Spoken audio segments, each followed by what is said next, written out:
dulu waktu aku semester 2, waktu aku pertama kali sentuh codingan, aku sentuh Visual Studio Code, aku cuma ngikutin tutorial, aku cuma ngikutin apa yang ada di tutorial itu dari nol sampai selesai. Sampai akhirnya aku sadar kalau aku nggak benar-benar belajar, aku cuma ngerjain tapi aku nggak benar-benar paham. Dan pada akhirnya pula aku sadar kalau aku harus merubah cara belajarku, dan hasilnya aku bisa lebih mudah paham. Sampai sekarang alhamdulillah aku sudah bekerja sebagai junior programmer. So di video ini aku akan bagikan 5 tips belajar efektif untuk mahasiswa IT atau jurusan yang serumpun, atau buat kalian yang masih baru belajar seputar codingan, mungkin yang SMK atau yang switch karir. 1. Belajar konsep dulu baru kemudian praktek. Nah, ini tuh salah satu kesalahan yang banyak sering terjadi di mahasiswa-mahasiswa IT atau orang yang pertama kali belajar otodidak ya. Jadi langsung ngerjain ke project-project besar yang mana sebenarnya kita nggak bakalan ngerti, dan akhirnya kita kesusahan sendiri. Dan ketika ada kesusahan itu, kita akan berada di persimpangan. Ketika kita kesusahan, kita bakal berhenti karena kita nggak tahu, atau kita bakal lanjut karena kita merasa penasaran. Nah, kebanyakan orang itu akan berhenti. Kenapa? Karena itu udah merasa kesusahan dan akhirnya merasa aku nggak bisa deh di situ. Nah, itu adalah sebuah kesalahan. So, kenapa? Itu kita harus belajar konsep dulu, baru kita praktek. Jadi, itu akan memudahkan kita ke depannya.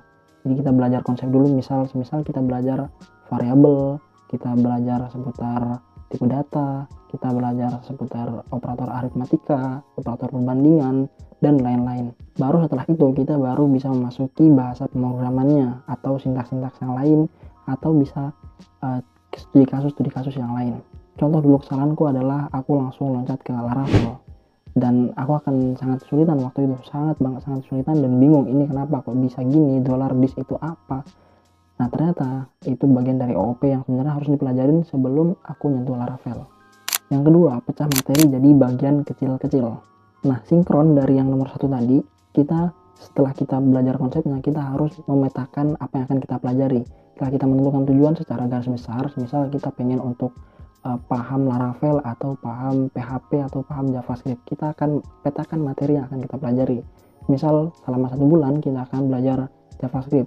Nah, kita bisa petakan minggu pertama kita belajar tentang variabel, minggu kedua tentang tipe data, minggu ketiga operator, yang minggu keempat function, dan seterusnya. Kenapa ini penting? Ya sama dengan di konsep yang pertama tadi, kita akan berada di persimpangan. Kalau kita loncat-loncat antara kita merasa kesusahan, kita akan semangat terus, atau kita akan merasa tidak bisa dan akhirnya kita menyerah.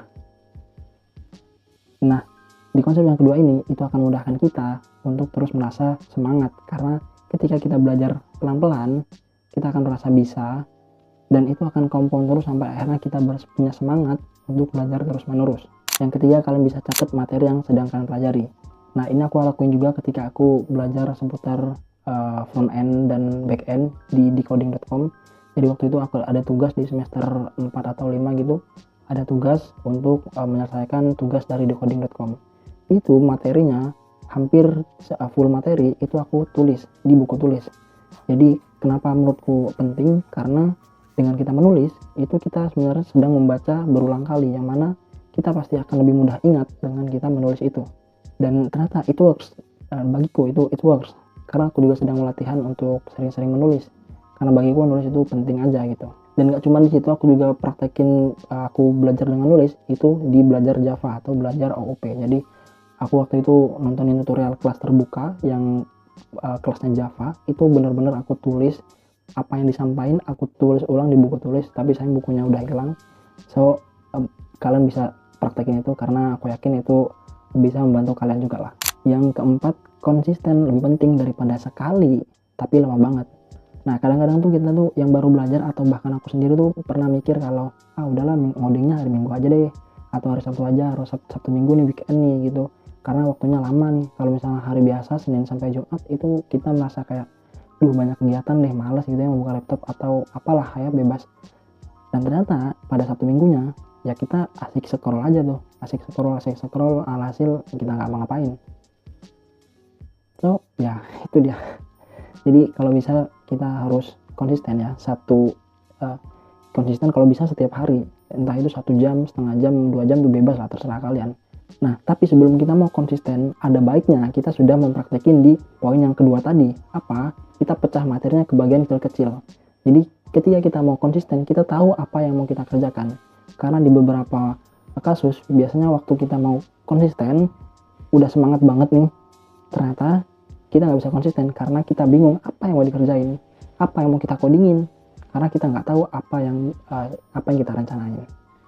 So kalian bisa coba untuk konsisten mungkin setengah jam dulu satu hari atau 1 jam satu hari. Tapi sebelum itu kalian tentuin dulu secara jangka pendek, mungkin 1 bulan kalian bisa target 1 bulan aku belajar JavaScript atau 1 bulan aku belajar PHP. Kalian tentuin minggu pertama belajar apa, minggu kedua belajar apa, sampai minggu keempat. Yang kelima, belajarlah bareng temen atau cari komunitas. Nah sebenarnya ini tuh bisa works bagi sebagian orang dan sebagian orang juga nggak works juga ya, karena ini optional menurutku, relatif lah, subjektif. Untuk aku sendiri, sebenarnya aku sendiri lebih enak belajar sendiri ya. Jadi aku nyari sendiri, aku otodidak, aku nyari error sendiri. Mungkin ketika aku ketemu komunitas atau ketemu teman, aku nanyainnya gimana tanggapan teknologi ini, teknologi itu. Tapi untuk diskusi sintaks atau yang benar-benar teknikal itu jarang sih. Aku lebih biasanya belajarnya yang sendiri gitu. Tapi buat kalian yang misalnya kurang semangat nih kalau misalnya nggak ada temennya, ya kalian harus cari komunitas gitu. Dan banyak banget kok komunitas yang udah ada sekarang. Semisal kalian bisa ikut Discordnya WPU, kalian bisa ikut Discordnya Programmer Zaman Now, ikut Discordnya siapa, Bang Theo, terus Bang Iqbal, banyak lah sekarang udah banyak. Atau kalian bisa ikut Discordku, nanti aku cantumin di deskripsi, kan kita bisa sharing-sharing di Discord yang udah aku sediain. Nah sedikit tambahan nih, kenapa kita penting untuk berkomunitas khususnya di anak IT ya. Aku juga punya mentor lah di Kalimantan. Aku pernah ngobrol-ngobrol kalau ternyata beliau tuh bisa dapat kerja karena komunitas. Dan ini dikonfirmasi juga dengan videonya Pak Sandika Galih atau di WPU yang terbaru, yang podcastnya dengan Bang siapa gitu lupa. Nah itu dia katanya lead di Google Developer gitu. Nah jadi kita di komunitas itu juga bisa belajar banyak, dan juga terkadang pekerjaan itu bisa dapat dari situ juga. So itulah pentingnya kenapa kita harus mencari komunitas gitu. So kesimpulannya, kita bisa belajar efektif itu bukan karena waktu yang lama atau seberapa cerdas kita, tapi kita bisa tentuin seberapa konsisten kita dan seberapa besar niat kita. Dan kita bisa mulai dari hal-hal kecil, jangan langsung loncat ke hal yang besar karena mungkin kelihatannya keren atau apapun itu, tapi kita nggak bisa bertahan lama. Tapi jalani hal-hal itu dari kecil dulu, pelan-pelan, sampai akhirnya kita bisa sampai di tahap yang sudah level advance. Kalau kalian ngerasa sering bingung, coba kalian terapin 5 tips ini, semoga bisa bermanfaat. Kalau misalnya kalian pengen belajar bareng, kalian bisa ikut Discord di link deskripsi. Semoga bermanfaat and bye.